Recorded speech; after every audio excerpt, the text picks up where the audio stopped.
بسم اللہ الرحمن الرحیم۔ السلام علیکم۔ حضرت حکیم لقمان کے اپنے بیٹے کو نصاحت ارشاد فرماتے ہیں کہ بیٹا، نیک عمل اللہ تعالیٰ شانوں کے ساتھ یقین کے بغیر نہیں ہو سکتا۔ جس کا یقین ضعیف ہوگا اس کا عمل بھی سست ہوگا۔ بیٹا، جب شیطان تجھے کسی شک میں مبتلا کرے تو اس کو یقین کے ساتھ مغلوب کر، اور جب تجھے عمل میں سستی کرنے کی طرف لے جائے تو قبر اور قیامت کی یاد سے اس پر غلبہ حاصل کر، اور جب دنیا میں رغبت یا یہاں کی تکلیف کے خوف کے راستہ سے وہ تیرے پاس آئے تو اس سے کہہ دے کہ دنیا ہر حال میں چھوٹنے والی چیز ہے، نہ یہاں کی راحت کو دوام ہے، نہ یہاں کی تکلیف ہمیشہ رہنے والی ہے۔ ان کا ارشاد ہے کہ بیٹا، جو شخص جھوٹ بولتا ہے اس کے منہ کی رونق جاتی رہتی ہے، اور جس شخص کی عادتیں خراب ہوں گی اس پر غم سوار ہوگا، اور پہاڑ کی چٹانوں کا ایک جگہ سے دوسری جگہ منتقل کرنا احمقوں کے سمجھانے سے زیادہ آسان ہے۔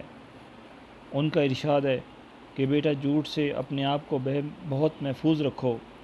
جھوٹ بولنا پرندے کے گوشت کی طرح لذیذ تو معلوم ہوتا ہے، لیکن بہت جلد جھوٹ بولنے والے شخص کے ساتھ دشمنی کا ذریعہ بن جاتا ہے۔ بیٹا، جنازہ میں اہتمام سے شرکت کیا کرو اور تقریبات میں شرکت سے گریز کیا کرو، اس لیے کہ جنازہ آخرت کی یاد کو تازہ کرتا ہے، اور شادیاں تقریبات دنیا کی طرف مشغول کرتی ہیں۔ بیٹا، جب پیٹ بھرا ہوا ہو اس وقت کھانا نہ کھاؤ۔ پیٹ بھرے پر کھانے سے کتے کو ڈال دینا بہتر ہے۔ بیٹا، نہ تم اتنا میٹھا بنو کہ لوگ تمہیں نگل جائیں، نہ اتنا کڑوا بنو کہ لوگ تھوک دیں۔